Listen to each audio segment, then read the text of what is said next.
এবং বলে রাখি দর্শক, এই পর্যায়ে আমাদের সঙ্গে এই আলাপে যুক্ত হবেন এবি পার্টির চেয়ারম্যান মুজিবুর রহমান মঞ্জু, এবং নিশ্চয়ই ধাপে ধাপে আমরা সবাইকে দেখতে পাবো এবং সেগুলো নিয়ে কথা বলার সুযোগও হবে। যেটা ফয়েজ আহমেদ, আমরা আসলে যেই বিষয়গুলো নিয়ে কথা বলতে চাই ধাপে ধাপে যদি আসি, আজকে আমরা বেশ বড় রকমের একটা আশাবাদের খবর পেলাম যে ঐক্যমত্য কমিশন থেকে বলা হচ্ছিল যে কিছু কিছু বিষয় আছে যেগুলোর সমাধান রাজনৈতিক দলগুলোকে বসে করতে হবে, এবং সেই জায়গা থেকে রাজনৈতিক দলগুলো একটা উদ্যোগ নিল। আমরা দেখেছি যে বাংলাদেশ পার্টি, আমার বাংলাদেশ পার্টি, এবি পার্টি, গণ অধিকার পরিষদ এবং এনসিপি তাদের সবার সঙ্গেই একটা অনানুষ্ঠানিক বৈঠক হয়েছে। প্রথম কথা হচ্ছে, যে সমস্ত বিষয়গুলো বাধা হয়ে দাঁড়াচ্ছে ঐক্যমত্যের মধ্যে, যেখানে 7 মাসের বেশি সময় ধরে একটা কমিশন চলছে, এখনই কিছু কিছু বিষয়ে সেই ঐক্যমত্য আসলো না, কতটুকু আশাবাদ আপনি অন্তত দেখলেন? জি, আপনাকে ধন্যবাদ। প্রথমত হচ্ছে যে জাতীয় ঐক্যমত্য কমিশনের যেই উদ্যোগ, এটা সত্যিকার অর্থে একটি ঐতিহাসিক উদ্যোগ। বাংলাদেশে বা পৃথিবীর কোথাও এই ধরনের ঐক্যমত্য কমিশন গঠন হয় তার কোনো নজির নেই। বাংলাদেশে আপনি যেভাবেই বিবেচনা করেন না কেন, 7 মাস ধরে পলিটিক্যাল পার্টিগুলি নিরলসভাবে তারা কাজ করে যাচ্ছে, ঐক্যমত্য কমিশনকে সময় দিচ্ছে, তারা নিজেদের ভিউ নিজেদের যেভাবে মনে করেন সেভাবে অপিনিয়ন দিচ্ছেন। কিন্তু এই যে একটি পরিবেশ সৃষ্টি করতে পারা, পার্টিগুলি ঐক্যমত্যের খুব কাছাকাছি, আমরা যদি এখন মোটা দাগে দেখি কিছু জায়গায় এখনও মতের অমিল রয়েছে। কিভাবে এই জাতীয় ঐক্যমত্য কমিশন থেকে প্রাপ্ত যেই আউটকাম, সেই আউটকামের ভিত্তিতে যে জুলাই সনদ, সেটা কিভাবে বাস্তবায়ন হবে, সেই বাস্তবায়নের পথ পদ্ধতি নিয়ে ভিন্ন ভিন্ন মত রয়েছে কারো কারো, সেগুলি নিয়ে আলোচনা হচ্ছে। কিছু কিছু পলিটিক্যাল পার্টি যেমন আপনি তাদের মতে অনড় রয়েছে, আপনি এই খবর হিসেবে এটা আমাদের কাছে একটা অসম্ভব চমৎকার খবর। সেটা হচ্ছে পলিটিক্যাল নেতৃত্বের মধ্যেই একদল মানুষ নিজেরা উদ্যোগী হয়ে সবাইকে নিয়ে বসার চেষ্টা করছেন, নিজেদের সমঝোতার উদ্যোগ নিচ্ছেন। আমাদের রাজনীতিতে এটা খুবই অভাব ছিল, আমাদের রাজনীতি এটা বিরল। আমি বলবো যে আমাদের এখানে রাজনীতি ছিল সংঘাতপূর্ণ, মুখোমুখি। ইভেন সামাজিক প্রোগ্রামেও, সামাজিক অনুষ্ঠানেও এক দল আরেক দলের মুখ দেখাদেখি বন্ধ ছিল। সেই জায়গায় যখন বৃহৎ বৃহৎ কিছু রাজনৈতিক দল ঐকমত্য কমিশনের প্রস্তাব বা এক দলের প্রস্তাব অন্য দলের গ্রহণ করার ক্ষেত্রে বা জুলাই সনদকে বাস্তবায়নের পথ পদ্ধতি সম্পর্কে ভিন্ন ভিন্ন মত দিচ্ছেন, তখন যে পলিটিক্যাল পার্টিগুলি এগিয়ে এসেছেন, মঞ্জু ভাই অলরেডি যুক্ত আছেন, ওনারাও আমরা খবরে যেটা দেখেছি আর কি, ওনারা এই উদ্যোগে এগিয়ে এসেছেন। এটা খুবই মহতি উদ্যোগ আমি মনে করি। অর্থাৎ বাংলাদেশে এই ঐকমত্য কমিশনের আউটকাম থেকে প্রাপ্ত ফলাফল নিয়ে নাগরিকদের মধ্যে যে প্রত্যাশা তৈরি হয়েছে, সেই প্রত্যাশার মধ্যে আমি বলবো সত্যিকার অর্থে কিছুটা হলেও হতাশার জায়গা তৈরি হয়েছিল কিছু কিছু পলিটিক্যাল পার্টি। সেখানে কেউ কেউ রাজপথে চলে গেছে ইতিমধ্যে। সুতরাং এই উদ্যোগ খুব ভালো। আবারও কথা বলবো, আমি একটু যেটা মুজিবুর রহমান মঞ্জু, আপনাকে আমন্ত্রণ জানাচ্ছি এবং অনেক ধন্যবাদ জানাচ্ছি, আপনারা দেখে সময়টা দিচ্ছেন। এবং আমরা ধাপে ধাপে এখানে পাবো বিএনপি কেন্দ্রীয় কমিটি তথ্য বিষয়ক সম্পাদক আজিজুল বাড়ি হেলাল থাকবেন ইসলামী আন্দোলন বাংলাদেশের যুগ্ম মহাসচিব অধ্যক্ষ মৌলানা শেখ ফজলে বাড়ি মাসুদ। আমরা কথা বলতে চাই জনাব মুজিবুর রহমান মঞ্জু, প্রথমত হচ্ছে একটা সাধুবাদ তো আপনাদের প্রাপ্যই, কারণ দায়িত্বটা নিয়েছেন এবং একসাথে বসে যদি একটা সমাধান করা যায় সেটা আসলে সবার কাম্য। কারণ জুলাই আন্দোলনে যারা একসাথে মাঠে ছিল তাদেরকে কেউ মুখোমুখি অবস্থায় আসলে দেখতে চায় না। কিন্তু মুশকিল হচ্ছে অনেকগুলো বিষয় রয়েছে যেগুলো আসলে সত্যিকার অর্থেই মীমাংসাটা অনেক বড় চ্যালেঞ্জিং। আপনার অভিজ্ঞতা থেকে, অনানুষ্ঠানিক মিটিং হয়েছে, মিটিংয়ের রেজাল্টটা নিশ্চয়ই আমি জানবো না, কিন্তু আপনার কাছে কতটা চ্যালেঞ্জিং মনে হয়েছে সবাইকে একসাথে টিউন করা, যেটা আসলে ঐক্যমত্য কমিশনের 7.5 মাসেও সেইভাবে আসলে পাইনি, যদিও সময়টা শেষ হয়নি। আপনার জায়গা থেকে চ্যালেঞ্জটা কি দেখছেন? ধন্যবাদ আপনাকে, ধন্যবাদ এখানে ফয়েজ আহমেদ আছেন এবং দর্শক বৃন্দকে। অ্যাকচুয়ালি আমরা যদি দেখি একই বিষয়কে যখন আমরা এক এক দৃষ্টিতে দেখি, তখন আমার কাছে মনে হচ্ছে আমার অপোজিটে যিনি আমার বিপক্ষে আছেন উনি আমার যুক্তিটা বুঝছেন না, আবার অন্য যেটা বলছেন সেটা হয়তো আমার কাছে মনে হচ্ছে ওনার স্বার্থগত চিন্তা থেকে উনি যুক্তিটা দিচ্ছেন। কিন্তু আমরা যখন আবার খোলামেলা অনানুষ্ঠানিকভাবে আলোচনা করি, তখন দেখি যে আসলেই আমাদের একে অপরকে বোঝারও অনেক কিছু ভুল আছে। তা আমরা অনেকদিন থেকে উপলব্ধি করছিলাম যে ঐক্যমত্য কমিশনে আমরা যেভাবে আলোচনা করি, আবার যখন আমরা অনানুষ্ঠানিক একা আলোচনা করি, কথা বলি, তখন দেখি যে আসলে বাহ্যিকভাবে একজনকে যেরকম মনে হয় বাস্তবিক অর্থে সেরকম না। যেমন ধরেন, আমরা প্রায়শই বলি যে ওনারা এখানে বাধা সৃষ্টি করছেন, ওনারা নির্বাচন চান না, ওনারা ষড়যন্ত্র করছেন, বা ওনারা ভারতের সাথে হাত মিলিয়ে ফেলছেন, ওনারা স্বৈরাচারের ফেসিবাদের পক্ষ হয়ে যাচ্ছেন, এই ধরনের কথা আমরা বলি, কিন্তু বাস্তবে যখন একান্তে যখন কথা হয় তখন কিন্তু আমরা এগুলো বলি না। জি তো সেজন্য আমরা দেখলাম যে এরকম একটা অনানুষ্ঠানিক আলোচনা থেকে একটা সফল জায়গায় যাওয়া যায় কিনা। যেমন আমি আপনাকে বলি যে গতকাল যখন আমরা বসেছিলাম তখন আমরা কিন্তু অনেকের অনেক রকমের দাবি ছিল। যেমন এনসিপির দাবি ছিল গণপরিষদের, আহ জোনায়েদ সাকি যে রাজনৈতিক দল গণসংহতি আন্দোলন তাদের দাবি ছিল সাংবিধানিক সভার। আমরা কিন্তু একটা কনস্টিটিউশনাল অর্ডার এবং দেন গণভোট, এই আলোচনাগুলো আমরা অনেকবার করেছি, কিন্তু ফাইনালি আমরা বললাম যে দেখেন গণপরিষদ হলে কি অসুবিধা হতে পারে, তারপরে সাংবিধানিক সভা হলে কি কি সমস্যা আমরা এখন ফেস করতে পারি, কিংবা বিএনপি যেটা চাচ্ছে যে সংসদে গিয়ে আমরা এটাকে এফেক্ট দেব, সংসদে গেলে কি হতে পারে, এই আলোচনাগুলো আমরা খোলামেলাভাবে করতে পেরেছি। কারণ ঐকমত্য কমিশনও হয় কি সেখানে সবসময় লাইভ ক্যামেরা থাকে, অন্যান্য রাজনৈতিক দলের আবার সময়ের সংক্ষিপ্ততা থাকে, এটা একটু ঝামেলা থাকে। যেমন আমি আপনাকে বলি যে আমরা যেমন বলি যে বিএনপি যেটা খুব স্ট্রিক্ট ছিল যে পার্লামেন্টে আমরা এটা পাশ করাবো, যে এই ঐকমত্য কমিশনে আমরা যেগুলো ঠিক করেছি বা জুলাই সনদ যেটা করেছি। এখন দেখেন জুলাই সনদে আমরা যারা স্বাক্ষর করছি, আগামী পার্লামেন্ট যখন নির্বাচন হবে আমরা তো কেউ জানি না সেখানে আসলে কে নির্বাচিত হয়। তো সেখানে যদি এরকম হয় যে আমরা যারা স্বাক্ষর করেছি তাদের অধিকাংশ লোকেরাই পার্লামেন্টে নির্বাচিত হলো না, আবার এমনও যদি হয় যে একটা নতুন বিরাট অংশ সেখানে হলো, তো সে সমস্ত এমপিরা যদি বলে যে আমি তো এই জুলাই সনদে স্বাক্ষর করি নাই, সুতরাং এই পার্লামেন্টে এই বিষয়ে আমি কেন আপনাদের প্রেসক্রাইবড কনস্টিটিউশন অ্যামেন্ডমেন্ট কেন আমরা আলোচনা করব। আবার তেমনি ভাবে গণপরিষদ নির্বাচনটাও তো এরকম, গণপরিষদ নির্বাচন যখন হবে তখন গণপরিষদের এখতিয়ার হবে পূর্ণাঙ্গভাবে সংবিধানকে সংস্কার করার বা নতুন সংবিধান তৈরি করার বা সংবিধান পুনর্লিখনের। তারা তো তখন বলতে পারে আমরা তো সংবিধান মানে প্রণয়নের জন্য। আমি আসলে এটা যদি মোটা থেকে আপনার কাছে জানতে চাই, আপনার অভিজ্ঞতাটা কেমন ছিল? মানে মনে হচ্ছে কিনা যে আসলে ঐক্যবদ্ধতার ব্যাপার যেখানে থাকবে সেখানে ছাড় দেওয়ার একটা ব্যাপার থাকবে, অর্থাৎ প্রত্যেকের জায়গা থেকে কিছুটা ছাড় দেবে, সেই উদারতা আপনার চোখে পড়েছে কিনা এই দলগুলোর সাথে? কালকের সবচেয়ে বড় অ্যাচিভমেন্ট হচ্ছে আমরা 9টা দল একমত হয়েছি যে আমরা এখানে ফ্লেক্সিবল থাকবো, আমরা ছাড় দিব। এবং যেহেতু আমরা গণভোটের ব্যাপারে আমাদের সবার মধ্যে একটা ঐকমত্য এসেছে, বাকি দুইটা প্রসেস কি হতে পারে, এটা কি কনস্টিটিউশনাল অর্ডারে হবে নাকি 106 এর মতামত নিয়ে হবে, এই ব্যাপারে আমরা ফ্লেক্সিবল থাকবো, যে কোনো কিছুই আমরা অ্যাকসেপ্ট করব। এবং দেন আমরা বিএনপি কে, জামাত কিংবা অন্যান্যদেরকে বোঝাবো।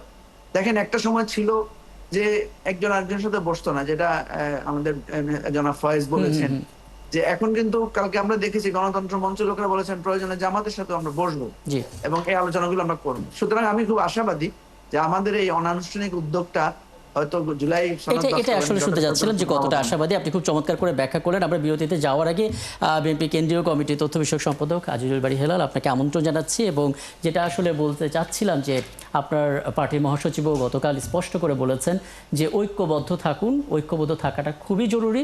ঐক্যবদ্ধ না থাকলে পরাজিত শক্তি আসলে সুযোগটা নিতে পারে। সেই জায়গা থেকে আসলে যে আলোচনাটা শুরু হয়েছে, রাজনৈতিক দলগুলো নিজেদের মধ্যে একটা সমঝোতার জায়গা তৈরি করার চেষ্টা করছে যে কোনো সংকট মোকাবেলায়। বিএনপি আসলে তাদের দিক থেকে কতটা এগিয়ে আসবে? সবচেয়ে বড় কথা, ছাড় দেওয়ার কথাটা যে বলা হচ্ছে বিভিন্ন রাজনৈতিক দলের সঙ্গে বসে, সেই জায়গা থেকেই বা আপনাদের মুভমেন্টটা কেমন হবে একটা ধারণা নিতে চাই, যেখান থেকে একটা আশাবাদ যেন তৈরি হয়। জি প্লিজ একটু আনমিউট করে নিতে হবে। জি জি ধন্যবাদ। দেখেন আমরা এই 24-এর গণ অভ্যুত্থানের পরে আমাদের এই গণতন্ত্রকে পুনঃপ্রতিষ্ঠা করবার জন্য এবং আন্দোলনকে সার্থকতা করার জন্য আমরা ইতিমধ্যে দেখেন সবচেয়ে বড় যে ছাড়টা দিলাম, যে প্রধানমন্ত্রীর মেয়াদ সারা বিশ্বে কোথাও লিমিট করা নেই। আমরা কিন্তু সেই প্রশ্নেও আমরা প্রধানমন্ত্রীর মেয়াদকে লিমিট করে দিয়েছি। এবং আমরা দেখেন আমরা জুলাই সনদ বাস্তবায়নের জন্য আমরা অনেকগুলো অপশনের কথা বলেছি। বিশেষ করে আপনার সুপ্রিম কোর্টের শেষ পর্যন্ত একটা আদেশের কথাও আমরা বলেছি এবং এও বলেছি যে প্রয়োজনে জুলাই সনদ বাস্তবায়ন নিয়ে যে আপনাদের আস্থা এবং বিশ্বাসের ঘাটতি হচ্ছে, প্রয়োজনে আমরা আমাদের জাতীয় নির্বাচন যখন অনুষ্ঠিত হবে সেখানে জুলাই সনদ বাস্তবায়নের জন্য গণভোটও অনুষ্ঠিত হতে পারে। সুতরাং বিএনপির কিন্তু সবচেয়ে আন্তরিকতা আপনার এই আপনার 24-এর গণ অভ্যুত্থানের সাফল্যকে ধরে রাখবার জন্য। বিএনপি একমাত্র রাজনৈতিক দল, দেখেন বাংলাদেশে একসময় বাইনারি পলিটিক্স ছিল, যে আওয়ামী লীগ বিএনপি, বিএনপি আওয়ামী লীগ। সেখান থেকে এখন বিএনপি একটা লার্জার পলিটিক্যাল পার্টি হিসেবে বাংলাদেশের গণতন্ত্র এবং আমাদের যে সার্বভৌমত্ব, এইটা রক্ষার জন্য বিএনপি দায়িত্ব অনেক বেশি। এজন্য আমরা যেগুলো লজিক্যাল, যেগুলো রেশনাল, সেগুলোকে আমরা অবশ্যই মেনে নিচ্ছি, এবং যেগুলো পরবর্তীতে আমাদের রাষ্ট্রের আপনার উন্নয়নে বা রাষ্ট্রের সমস্যায় পড়বে, সেই সব বিষয় এখন আপনার অনেক রাজনৈতিক দলগুলো বলছে তাদের অনভিজ্ঞতা থেকে। মঞ্জু ভাইকে ধন্যবাদ জানাচ্ছি যে তারা একটা আপনার উদ্যোগ নিয়েছে, তাদের রাজনৈতিক দলগুলো মিলে কিভাবে আমাদের একটা সমঝোতায় পৌঁছতে পারে যাতে নির্বাচনটা হয়। সুতরাং আপনি এখানে সাংবাদিক ফয়েজ যেটা বললেন যে ঐতিহাসিক একটা আমাদের যে ঐক্যমত কমিশন, আমি অবশ্যই তার সাথে একমত। কিন্তু দেখেন এই ঐক্যমত কমিশন যে ঐতিহাসিক, কিন্তু দুই একটি রাজনৈতিক দল এই ঐতিহাসিকতাকে আপনার বৃদ্ধাঙ্গুলি দেখে তারা আলোচনার টেবিল থেকে রাজপথে চলে গেল, এইগুলো কিন্তু ভালো লক্ষণ না। একদম একদম, মানে এটা আসলে সত্যিকার অর্থে একটা চমৎকার দৃশ্য হয় যখন সব রাজনৈতিক দলগুলো একটা টেবিলে বসে এবং সেগুলো নিয়ে নানা রকমের আলোচনা উঠে আসে। এই মুহূর্তে যুক্ত হয়েছেন ইসলামী আন্দোলন বাংলাদেশের যুগ্ম মহাসচিব অধ্যক্ষ মাওলানা শেখ ফজলে বারী মাসুদ। শেখ ফজলে বারী মাসুদ, আপনাকে আমন্ত্রণ জানাচ্ছি এবং কৃতজ্ঞতা জানাচ্ছি, আপনি আমাদেরকে সময়টা দিয়েছেন এবং আপনি নিশ্চয়ই দেখছেন দেশের বাস্তবতা। প্রথমত রাজনৈতিক দলগুলো নিজেরা বসে একটা সমাধানের চেষ্টা করছে এবং ঐক্যমত্য কমিশনও এই আশাবাদ দিয়েছে যে আপনারা একসাথে বসে সমাধানটা করেন। সেই মেয়াদটাও শেষ হয়নি, 7 মাস হয়েছে, আরও 1 মাস বাড়ানো হয়েছে। এই যখন বাস্তবতা, তখন আসলে কেউ 5 দফা, কেউ 6 দফা, কেউ 7 দফা নিয়ে আপনারা আসলে ইসলামিক দল মাঠে আছেন, 7টি দল মাঠে আছেন, আমরা সে খবরও আসলে দেখছিলাম। আপনার বাস্তবতা দেখে মনে হচ্ছে কিনা যে এখনই আসলে এরকম বড় আকারে শোডাউনের প্রয়োজন ছিল? মানে আস্থা কি রাখতে পারছেন না আসলে সমাধানের, যেহেতু সবাই চেষ্টাটা করছে, অন্তত অন্য কোনো প্রক্রিয়ায় হাঁটার সুযোগ ছিল কিনা আসলে? অসংখ্য ধন্যবাদ আপনাকে এবং যারা শুনছেন এবং সহ আলোচক যারা রয়েছেন সম্মানিত, তো সবাইকে ধন্যবাদ জানাচ্ছি। বিষয়টা হলো আমাদের আজিজুল বারী হেলাল ভাইও শেষে যে কথাটুকু উল্লেখ করলেন যে আসলে আলোচনার টেবিল থেকে রাজপথে, এই যে বিষয়টা উল্লেখ করলেন, এইটাই সূত্র ধরেই আমি কথাটা শুরু করি। প্রথম বিষয় হলো যে আমাদের এই সরকারটা যখন গঠিত হয়েছিল, যেভাবে শুরু হয়েছিল, আমরা এন্ডিংটা বোধহয় সেইভাবে আমরা দেখতে পাচ্ছি না। এটা হলো আমাদের সবচেয়ে বড় কষ্টের জায়গা। মানে অনেক রক্তের বিনিময়ে যে সরকারটা গঠিত হয়েছে, শুরুতে যেভাবে নিরপেক্ষতার সাথে এগুচ্ছিল এবং প্রত্যেকের কথাকে গ্রহণ করা এবং সমভাবে এগিয়ে যাওয়া, সেই জায়গা থেকে আমাদের মনে হয়েছে কিছুটা পিছিয়ে এসেছে লন্ডন বৈঠকের পর থেকে, এটা টার্ন অন্যদিকে চলে গিয়েছে।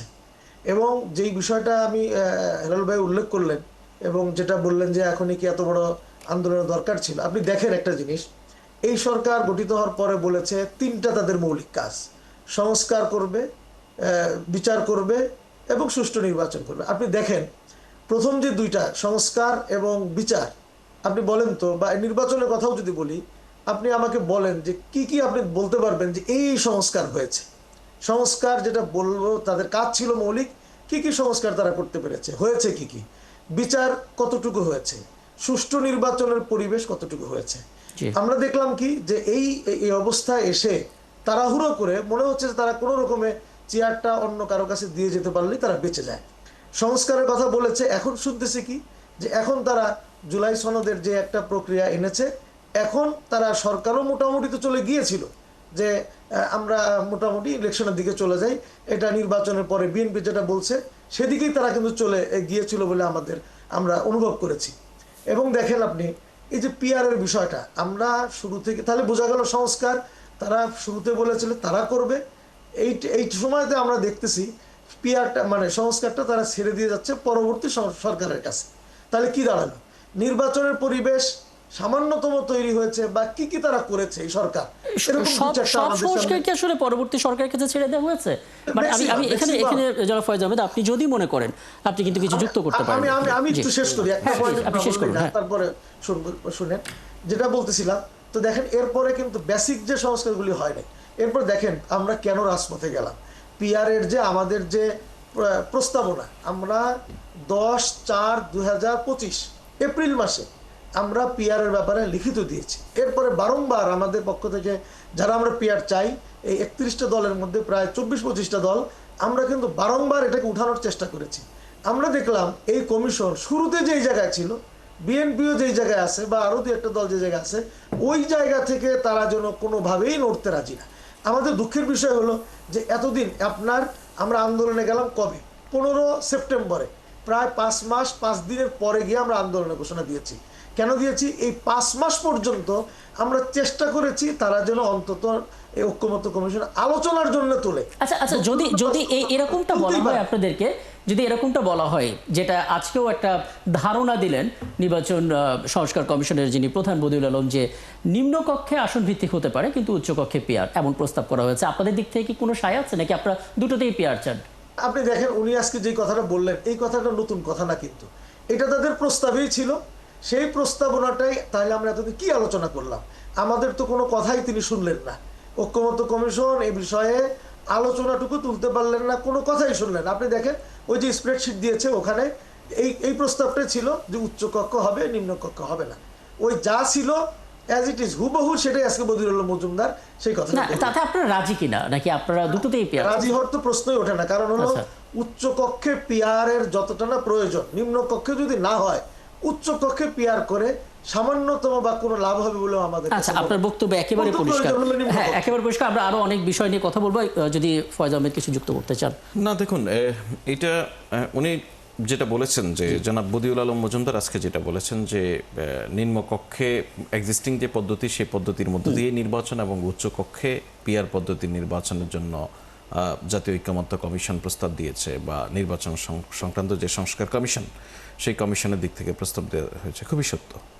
এখন দেখুন, এই যে নির্বাচন সংক্রান্ত সংস্কার কমিশন, মূল যেই 6টি সংস্কার কমিশন ছিল, নির্বাচন সংক্রান্ত, সংবিধান সংক্রান্ত, পুলিশ, জুডিশিয়ারি, এই দুর্নীতি দমন কমিশন, এই বিষয়গুলিকে ধরেই কিন্তু আপনার ওই বিষয়গুলিকে আলোচনায় নিয়ে এসে ওনাদের প্রত্যেককে কিন্তু ওই কমিশনগুলির প্রতিবেদন দেয়া, তার প্রেক্ষিতে ওনাদের অপিনিয়ন নেয়া, সেই অপিনিয়ন যে রাজনৈতিক দলগুলির কাছ থেকে যে প্রস্তাবগুলি পাওয়া গেছে, সেই প্রস্তাবের ভিত্তিতেই কিন্তু ওই যে স্প্রেডশিট কথা উনি বলছেন সেটা, এবং ওই জাতীয় ঐক্যমত্য কমিশন সেখান থেকে গঠিত হলো। সেই এজেন্ডা হিসেবে যে বিষয়গুলি আছে সেগুলি নিয়ে আলোচনা হয়েছে।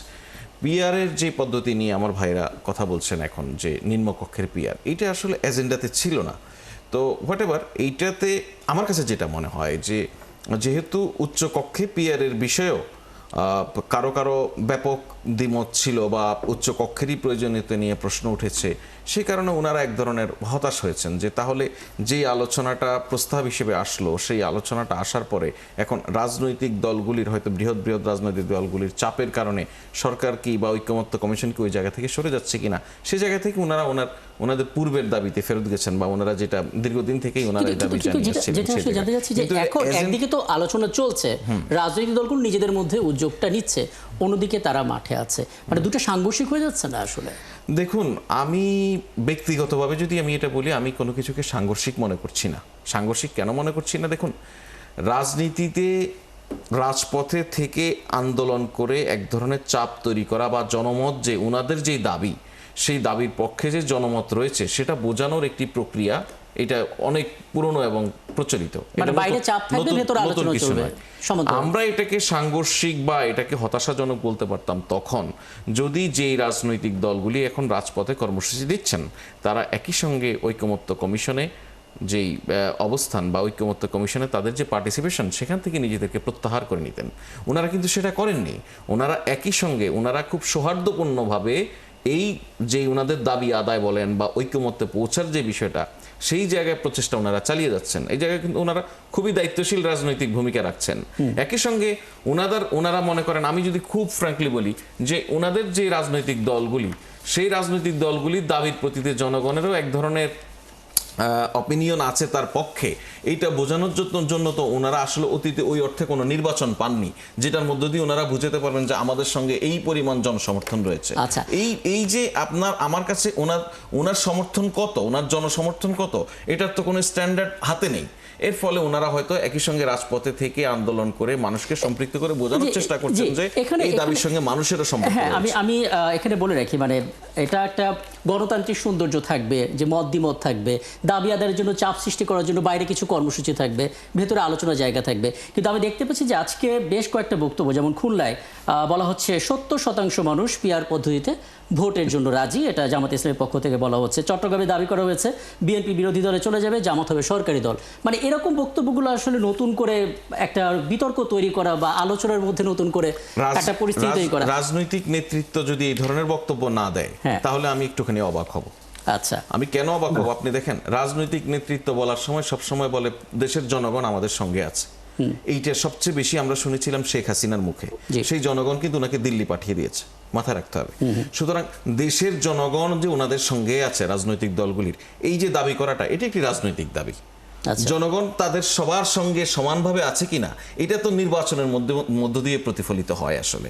সুতরাং একটি রাজনৈতিক দল যদি না বলে যে আগামীতে আমরা ক্ষমতায় যাব, বিএনপি বিরোধী দলে না যাবে, তাইলে আর তার রাজনীতির জায়গাটা কই? সে তো আগে থেকেই ফলাফল নির্ধারণের জায়গায় চলে গেছে। বুঝতে পারছি। সুতরাং রাজনীতিতে এই বক্তব্যগুলি আমরা গণমাধ্যমে এসে যেরকম মনে করি, এই বক্তব্যের কারণে রাজনৈতিক নেতৃবৃন্দের কাছে মধ্যে কি মুখ দেখা দেখি আবার বন্ধ হয়ে যাওয়ার অবস্থা তৈরি হবে কিনা, এটা আমরা মনে আসলে করি না। এই